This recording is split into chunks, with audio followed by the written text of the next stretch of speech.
Welcome to the video on time that I talked about today in class. But there are a few things that I want that we should focus on or clarify via video. Hence what's happening right now. Okay. Talked about linear time and cyclical time. Well, first we talked about absolute time and relative time. So absolute time, it is absolutely, 2:45. It's 2:45, absolute time. In 15 minutes, I'm going to be going for a walk. So that's relative to right now. 15 minutes in the future, I'll be going for a walk. Isn't that grand? Yes, it is. Why? Because it's only minus 30 something, and I'm really happy about that because it's better than minus 50 something. Now, moving on.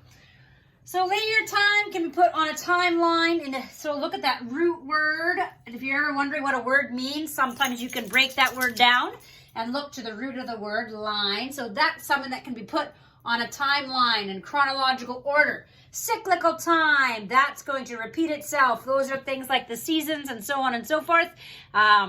Those are the things that when you look in the notes and you write down your notes, individuals in the earlier human times were much more in sync with the cyclical time. And we can learn a lot from that, and getting back to that would be a really healthy thing for our beings to be.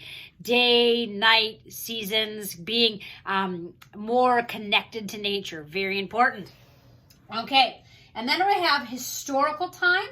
Now that's talking about measuring time by like different events that happened.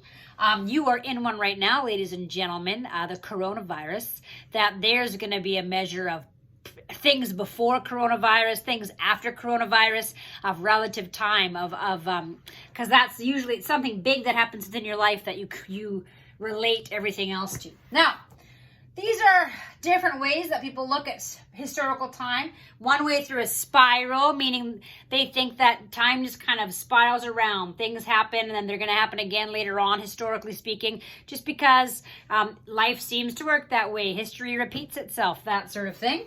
And then there's another way to look at it, which is a pendulum way. We just saw that in the States, meaning you had Barack Obama in office, and he was way over here, and then all of a sudden they decide, nope, they're not going to go that way, and the world goes to way to the opposite end of the spectrum with Trump. And so it's a hard time that we have, my darlings, being able to meet somewhere in the middle. So some people think, nope, it's always like we're going to be here in this piece, and then it's going to go to war, and then it's going to go here, and then back and forth, back and forth, back and forth. So why do we learn these things? Well, I'm going to have us talk about this because something that's really, really important is until we work on healing ourselves as individuals, ladies and gentlemen, history can often repeat itself. Like, I'm sure after the Holocaust, people were like, whoa, never do that again. Oh, stupid. Well, there's been a ton of genocides since then. And so the question needs to be, how are we as individuals working on healing within ourselves so that we can learn from things from history to be able to create a more transformed by love future? So something that we looked at today when we're talking about Lent, but it works with this as well, is metanoia and paranoia. So Jesus walks out into the world and he's like, in our translation, in the English translation, we translated it poorly, and we said repent. And what we taught that to be was you did something bad and now you need Jesus to make you be better.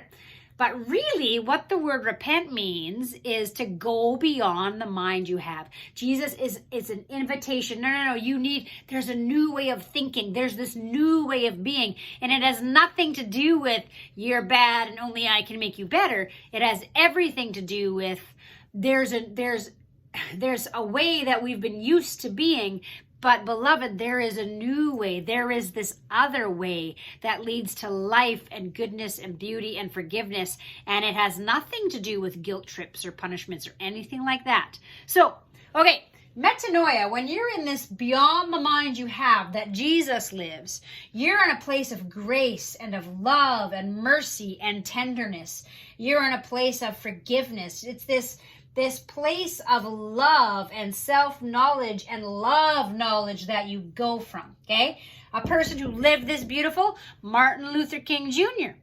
Yep, absolutely incredibly was able to live here even in a world that hated him because he was trying to change the way people see. We're going to look at him when we talk about worldview as well. And then you have the opposite of metanoia, which is paranoia. You get defensive, you get fear, you get bitterness, you get cynicism, all of these things in paranoia. What's happening? Right? Here, people can be controlled. Here, people don't think, they just react to things.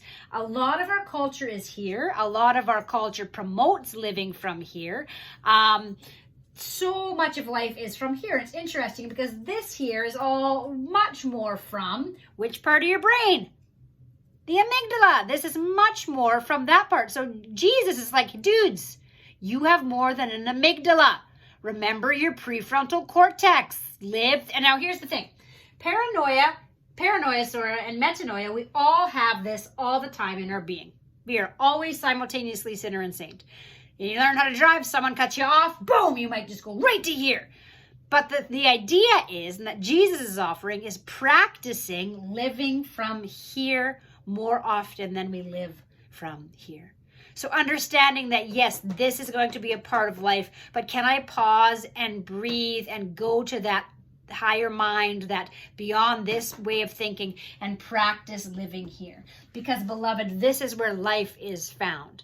Now, the reason that I bring this up too is because any type of genocide, any type of person that says, no, this group of people doesn't get to be in the circle of compassion, they're out and we're going to kill them, and they're not even people, right? There's these words that are used to push them out. That's always from here. And it has a very profound effect on the people that are being killed right off the bat. And there's that happens, but it is never a lasting, life-giving movement. Anything that happens from this is never life-giving. It isn't. But then you have somebody who causes a movement and change, like Martin Luther King and Rosa Parks, and these people, and they act from here. I cannot remember the name of the person who shot Martin Luther King and killed him, but I sure know who Martin Luther King Jr. is. You know what I mean? So even in that, love wins. Love wins. This is the force to tap into. So the reason I bring it up is because until many people start doing work within themselves, until they start healing some of the things that keep them stuck here, it's going to be really difficult to see major changes in our world and to see major changes in our way of government and so on and so forth. And so, beloved, it starts with you here in the social studies class watching this video. Can we starting to realize, where is it that we hook into more often? Are you more often here? And can you practice living from here? Can you practice seeing beauty? Can you practice growing that side of you as well? Knowing that it's we all have both of these all the time, but can we practice living from here? And that's huge. Those are things. That's something that you can physically do in a way that you can control, kind of. There's not much in your life that you can control, but being able to practice living here instead of here, that's a big one. And that is a huge and beautiful thing, to be able to break some of these patterns of disaster and destruction and hatred within history. How can we, because when I'm here, I can't listen to new ideas. I don't care about what other people are going through when I'm here. You can't. You're blind. But when I start to practice living from here, then I can hear, then I can listen, then I can practice more empathy. So there you have it. There's this on time. Have a great break. Peace.